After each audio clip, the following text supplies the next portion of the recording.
There are 5 fluids on the VMAX that you need to check regularly.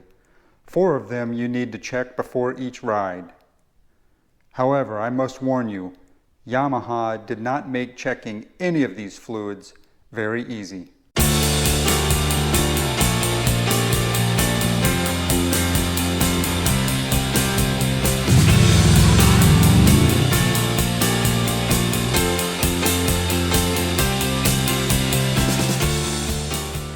Before checking any of the levels, first thing you need to do is get the bike upright and on a level surface.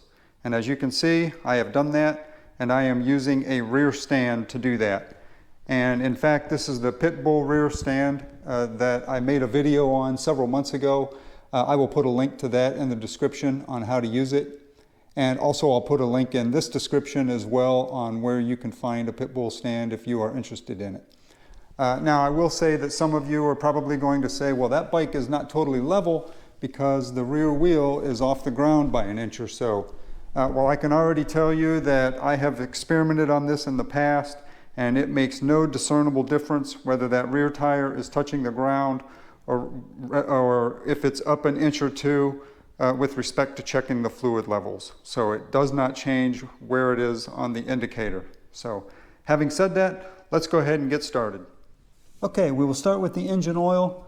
Right there, it's pretty easy to check the oil on the VMAX because they give you a sight glass, a sight window, whatever you want to call it. And as you can see, right here are the marks that you're looking for. This is the lower mark, and that is the upper mark. So basically, you're wanting to make sure that your oil level is somewhere between those two each time you ride. And as you can see, the oil level is pretty much level with the upper mark right now. So, and another thing you can see is how clear the oil is. And I changed this several months ago, but unfortunately I haven't been doing that much riding. It's not as much as I would like to. But anyway, that's all there is to that. If you happen to need a little bit of oil, the filler is right there. And I explain how to change the oil and how to fill the oil in another video. So I will put that in the description as well. So that's pretty much all there is to the engine oil. I will say it's very rare that this bike is going to burn any oil. I think overall just internal combustion engines in general just have gotten better over the years with the tolerances getting tighter and tighter, that it's rare that they really burn oil before your next oil change anyway. So I don't anticipate this being a problem. But anyway, that's all there is to checking the oil. Let's move on to the coolant. Okay, the engine coolant can be a little bit tricky only because of the light that is required in order to see the fluid level. As you can see right there, you have the low level and the full level. And I will point to those. Right here is a mark on the actual reservoir, and there's the other mark up there. So hopefully you can see that. Let me try and get a different angle with a different camera just in case. There you go. Hopefully you can see those two angles. Now, the trick to checking the fluid, unless the light is hitting just right, you probably won't be able to see it because of the nature of the color of the fluid and the color of the reservoir. They kind of blend in together. So what I do is I take a light and shine it until I can see the blue, and I'll try and zoom in on that to see if you can see it.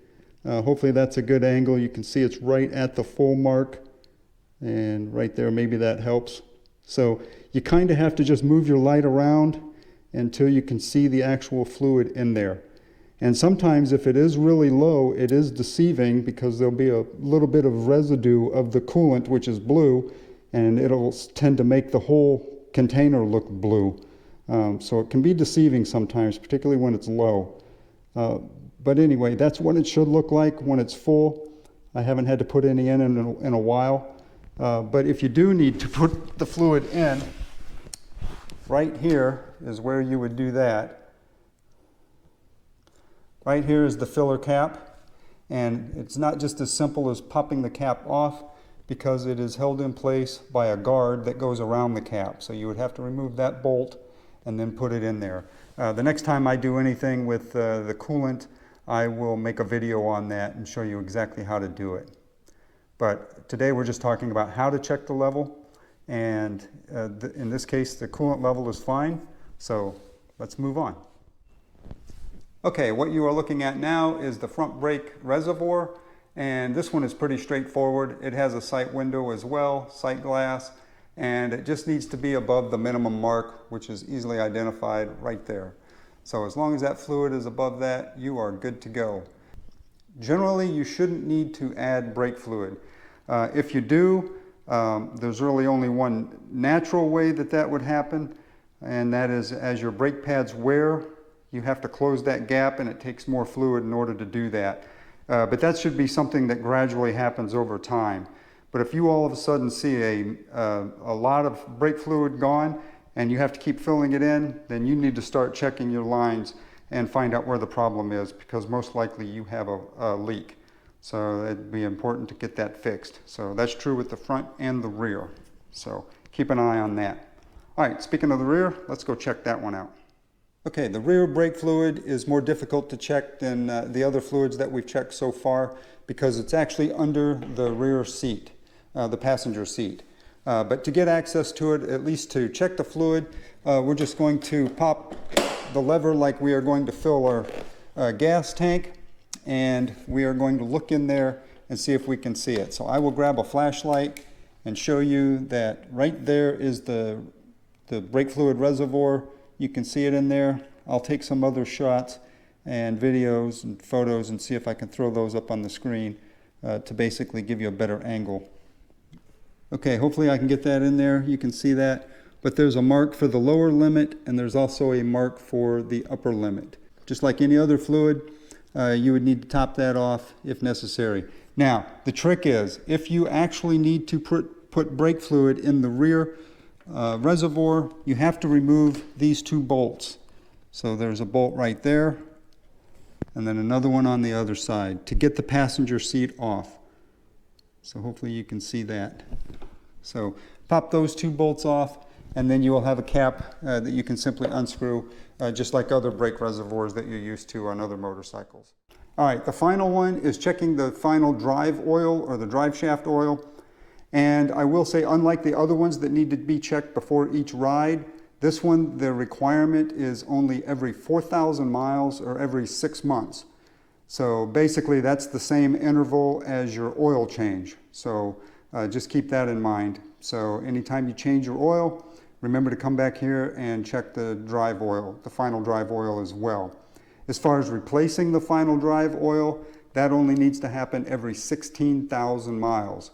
And when I get to that point, when I replace it, I will show you exactly how to do that. All right, but I will show you how to check the oil, and it can be somewhat messy. So basically what you need to do is remove this bolt and then make sure that oil drips out. So let's go ahead and remove the bolt and see what happens.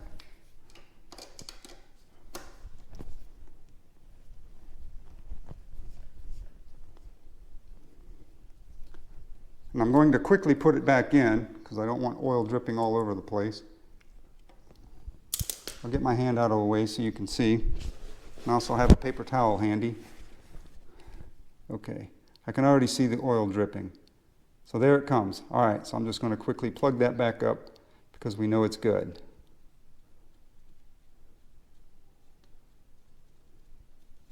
All right, let me screw that back down.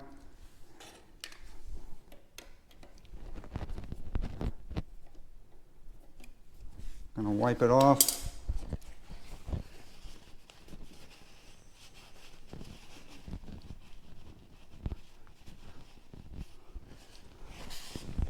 Okay, I will come back after this video and torque that down to 7.4 foot-pounds. But I will say that generally you should not lose any oil out of here. So it's not like this is something that's burning. From what I've seen in the past, the only time you're really going to lose any oil is if there is a leak. So, and I've only ever witnessed somebody having a shaft drive leak once, many decades ago. But anyway, that's all there is to that. In a future video, when I go to replace it, when I hit 16,000 miles, or every 2 years, whichever comes first. So basically a year from now, I will be changing it. And up here is where you fill the oil, and down here is where you drain the oil. But when I do all that, when the time comes, I will make a video on that. That's all there is to checking the final drive oil. And that's all there is to checking all of the fluids on the VMAX 1700. If you found this information useful, please give it a thumbs up. If you haven't done so already, please subscribe to my channel. See you next time.